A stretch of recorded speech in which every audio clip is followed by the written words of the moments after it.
여러분 안녕하세요. 오늘 국이 SQL 문법 기초반 복습 영상 진행하겠습니다. 오늘은 저희 관계 데이터 모델에 대한 내용들 다시 복습하면서 관계 데이터 모델의 기본 개념들, 열과 도메인, 투플에 대해서 배웠고요. 복습하면서 이게 왜 중요한지 하나씩 설명드리고 각 릴레이션과 속성과 그 다음에 투플 그리고 도메인, 널, 차수, 카디널리티에 대한 내용들 설명하고 이제 기본 용어 가지고 저희가 하나씩 하나씩 개념들, 구성들을 살펴봤습니다. 스키마라는 거는 논리적인 구조 또는 뭐 이런 컬럼들의 내용을 말하는 거고 자주 변하지 않는 어떤 정적인 특징을 얘기하는 거죠.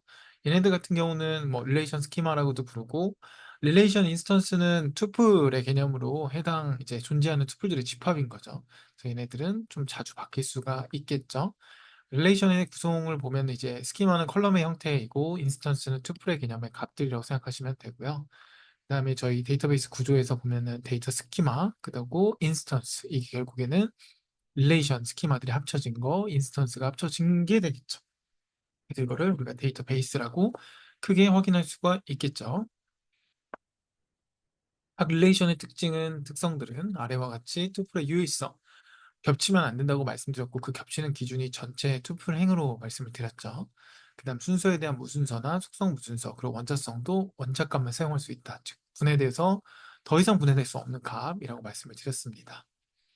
릴레이션의 특성도 예시로 보면서 이렇게 되면 안 된다는 것과 그 다음에 중요한 이제 키에 대해서 우리가 얘기를 나눴죠. 키라는 거는 여기도 나와 있는 것처럼 유일성과 최소성을 만족시켜야 된다는 두 가지 제약 조건이 있고요. 이걸 통해서 슈퍼키, 후보키, 기본키 수업 시간에 설명드렸던 것처럼 얘는 유일성만 만족하는 거고 얘는 둘 다 만족하는데 최소성에 대한 게 가장 만족되는 거는 기본키가 되겠죠. 그리고 대체키도 말씀을 드리면서 실제 예시로 확인을 했습니다. 그리고 키의 종류에 대한 것도 릴레이션 관계로 보면서 이 종류에 대한 그래프를 확인할 수가 있었어요. 외래키 같은 경우는 기본 키가 이제 다른 키로 참조되어 가지고 사용되어지는 거고 두 개를 왜 합쳐야 되는지 예시를 한번 설명드리면서 이런 상황에서 이렇게 참조하여서 합쳐진다라는 걸 알 수 있었고요. 그래서 이런 식으로 될 수 있다. 하지만 이 기본적인 내용들 도메인만 같으면 되고 당연히 스키마는 좀 다를 수가 있어요. 그래서 이것도 확인해 주시면 좋을 것 같고요. 그 다음에 하나의 릴레이션에는 외래키가 여러 개 존재할 수 있고 외래키를 기본키로도 사용할 수 있고 그 다음에 같은 릴레이션의 기본키를 참조하는 외래키를 정의할 수 있고 그죠? 열 값을 가질 수도 있다라는 거 같은 릴레이션입니다. 그리고 이 기본적인 내용들 확인하시고 그 다음에 제약 조건 데이터의 어떤 무결성의 제약 조건인데 무결성은 말씀드렸던 것처럼 결함이 없어야 되죠. 데이터 정확하고 유효하고. 그래서 크게 두 가지로 개체 무결성과 참조 무결성이 있고, 이 내용들은 이 그림을 통해서 우리가 설명을 했습니다. 그래서 어렵지 않게 충분히 여러분 다 이해하실 수 있을 거고요.